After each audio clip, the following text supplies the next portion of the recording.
अखाती युद्धની नागरिक उड्डयन पर गंभीर असर। विशेष बचाव अभियान हेठळ 5 લાખથી વધુ ભારતીયોને સ્વદેશ પરત લવાયા। રાજકોટ ખાતે કેન્દ્રીય નાગરિક ઉડ્ડયન મંત્રી રામમોહન નાયડુએ એક અત્યંત મહત્વપૂર્ણ નિવેદન આપતા જણાવ્યું છે કે અખાતી દેશોમાં ચાલી રહેલા યુદ્ધની સીધી અને ગંભીર અસર ભારતના નાગરિક ઉડ્ડયન ક્ષેત્રે પર પડી છે। મંત્રીએ સ્પષ્ટ કર્યું હતું કે મધ્ય પૂર્વના તણાવપૂર્ણ માહોલને કારણે આંતરરાષ્ટ્રીય હવાઈ સેવાઓ ખોરવાઈ છે, જેની પ્રતિકૂળ અસર ભારતથી તે દેશોમાં અને તેની સાથે જોડાયેલા અન્ય રાષ્ટ્રોમાં વસવાટ કરતા મોટા વર્ગના નાગરિકોને થઈ રહી છે।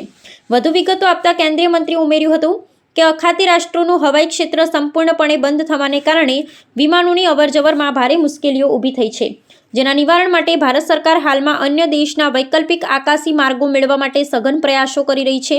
યુદ્ધગ્રસ્ત વિસ્તારોમાં ફસાયેલા ભારતીયોની સુરક્ષા સુનિશ્ચિત કરવા અંગે માહિતી આપતા તેમણે જણાવ્યું હતું કે સરકાર દ્વારા ચલાવવામાં આવેલા એક વિશેષ બચાવ અભિયાન હેઠળ અત્યાર સુધીમાં 5 લાખથી વધુ ભારતીય નાગરિકોને અખાતી દેશોમાંથી સુરક્ષિત રીતે માતૃભૂમિ પરત લાવવામાં આવ્યા છે।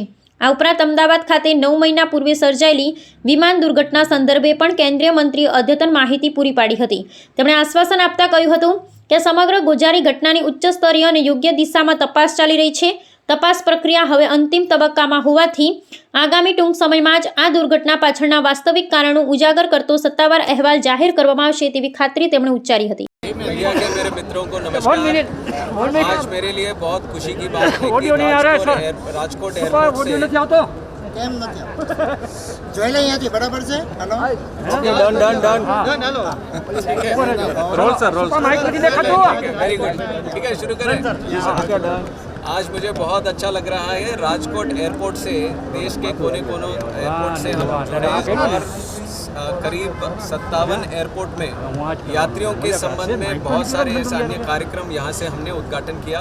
खास करके उड़ान यात्री कैफ़े जो पब्लिक ने बहुत अच्छी तरह से रिसीव किया कि कम दामों में हम टी कॉफ़ी और समोसा जैसी चीज़ें स्नैक्स भी हम उनको दे पा रहे हैं।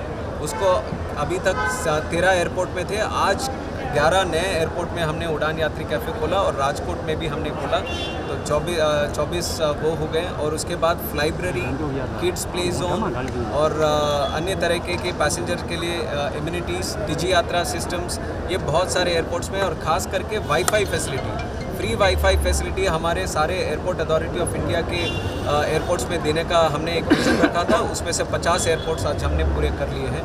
तो ये लगातार ये कोशिश हमारी चलती रहेगी कि यात्रियों की संख्या जिस तरह से हमारे देश में बढ़ रही है, आदरणीय प्रधानमंत्री नरेंद्र मोदी जी की जो सोच है कि आम आदमी को भी ये हवाई यात्रा से हमें जोड़ना है, उसमें काफ़ी विजय हमने हासिल किया पिछले 10 साल में।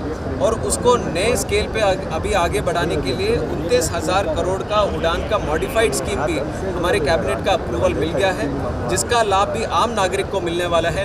कनेक्टिविटी और बढ़ेगी, नए एयरपोर्ट भी अब ज़्यादा बनेंगे, हेलीकॉप्टर ऑपरेशंस भी हमारे देश में बढ़ेंगे।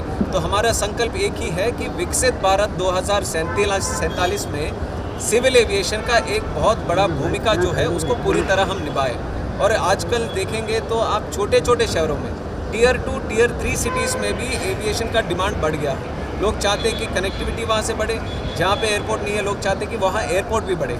ये सोच में जो बदलाव ये भारत में आए, ये हमारे आदरणीय प्रधानमंत्री जी लेकर आए हैं, जिसका लाभ हमारे देश की जनता को, खास करके हमारे युवा लोग जिनके आशा और आकांक्षा इतनी बढ़ रही हैं, एस्पिरेशंस इतने बढ़ रहे हैं, बड़े बड़े काम करना चाहते हैं, नए नए काम करना चाहते हैं, उन सब के लिए एक लग्जरी है ये समय का बचत। अगर जिसके पास समय है, मान लीजिए उसके पास बहुत पैसा है, तो उस समय का ये चेंज ये हमारे एविएशन के थ्रू हम लेकर आए। और राजकोट में खास करके यहाँ पे भी एक डिमांड था कि इसको जल्दी से जल्दी इंटरनेशनल एयरपोर्ट बनाएं। उसका काम ऑलरेडी हमने शुरू कर दिया है, इमिग्रेशन की भी सहायता लेकर उसको जितना जल्दी हो सके उसके ऊपर भी ध्यान दे रहे हैं कि इंटरनेशनल ऑपरेशन शुरू करें। और दूसरा यहाँ पे कार्गो की भी बहुत अच्छा सा वो चल रहा है। हमारे सांसद जी रूपाला जी ने भी इसका जिक्र किया कि यहाँ पे चांदी का हो या फिर अन्य तरह के प्रोडक्ट्स हो, उसको इंटरनेशनली हमें कनेक्ट करना चाहिए। तो जो पुराना इंटरिम टर्मिनल बिल्डिंग था उसको कार्गो टर्मिनल कन्वर्ट करके राजकोट में कार्गो हब की तरह उसको भी आगे बढ़ाने का काम करेंगे। और हमारा एक प्लान है कि राजकोट एक अच्छा सा वेस्ट कोस्ट पे एक हब बन सकता है इंटरनेशनल ऑपरेशंस के लिए। जैसे इंटरनेशनल एयरपोर्ट होगा उसके बाद इंटरनेशनल ऑपरेशंस पे भी एयरलाइंस के साथ बात करके उसको भी आगे बढ़ाने का काम करेंगे। सर अंदाजित कितने समय में, अब क्योंकि राजकोट के और सौराष्ट्र के लोग की एक ही अब बहुत डिमांड है, क्योंकि इंटरनेशनल फ्लाइट के लिए अहमदाबाद जाना पड़ता है। इंटरनेशनल के लिए एक प्रोसेस होता है, कस्टम्स का क्लियरेंस, इमिग्रेशन का क्लियरेंस, और उन सब ऑर्गेनाइजेशंस को आके वो इंस्पेक्शन वो सब करना होता है, वो प्रोसेस में है अभी। इसलिए मैं आपके ज़रिए मैं लोगों को बोलना चाहता हूँ कि हमारे तरफ से भी ये प्रयास बिल्कुल पूरी तरह है कि जितना जल्दी हो सके इसको इंटरनेशनल कर दिया। सर अभी एयरपोर्ट्स बनाने की पूरी सोच। अब ये नए उड़ान का स्कीम जिस तरह से हमने बनाया, हम चाहते हैं कि अगले 10 साल में 100 नए एयरपोर्ट बनाए और 200 हेलीपोर्ट भी बनाए, और हेलीपोर्ट का हम खास तरह से कंसंट्रेट करेंगे नॉर्थ ईस्ट में, हिली एरियाज में और एस्पिरेशनल आकांक्षी जिलों में। सर अभी जो गल्फ में जो परिस्थिति है अंतर्राष्ट्रीय फ्लाइट जो है थोड़े समय के लिए दुबई से डिस्टर्ब भी हुई थी, अभी क्या परिस्थिति है और हमने इस दिशा में क्या क्या कदम? ईरान का वेस्ट एशिया के क्राइसिस के वजह से ज़रूर सिविल एविएशन पे थोड़ा इम्पैक्ट रहा है। खास करके हमारे ज़्यादातर लोग या तो गल्फ जाते हैं या गल्फ से कनेक्टेड दूसरे देशों को रहते हैं, तो उसमें थोड़ी सी जो एयर स्पेस का क्लोजर है ये क्राइसिस की वजह से उसके ऊपर इम्पैक्ट हमारे एविएशन पे आया है। हम इसको अलग तरीके से दूसरे एयरलाइन से भी दूसरे रूट्स ढूंढ कर भी बाकी देशों से कनेक्ट करने का एक प्रयास हम कर रहे हैं, और उस जगहों से गल्फ कंट्रीज से इतने दिन में खास करके 5 लाख लोग तक हम वापस लेके आ सके। तो एविएशन ऑपरेशंस जब भी वो एयर स्पेस वहाँ पे खुल रहा है तो एयरलाइंस की सहायता लेकर ऑपरेशंस को हम जारी रख सकते हैं। 9 महीना हो चुका है एयर इंडिया का क्रैश में, क्या कोई रिपोर्ट सामने आ रही है इसमें? नहीं, एयर इंडिया का वो अभी इन्वेस्टिगेशन पूरी तरह से चल रहा है, सक्षम तरीके से चल रहा है। एयरपोर्ट AIB जो उसका मैंडेट है कि ये इस पर इन्वेस्टिगेशन करे, वो इंटरनेशनल सबके साथ उनका प्रोसेस में वो बिना कोई इंटरप्शन के साथ वो कर रहे हैं।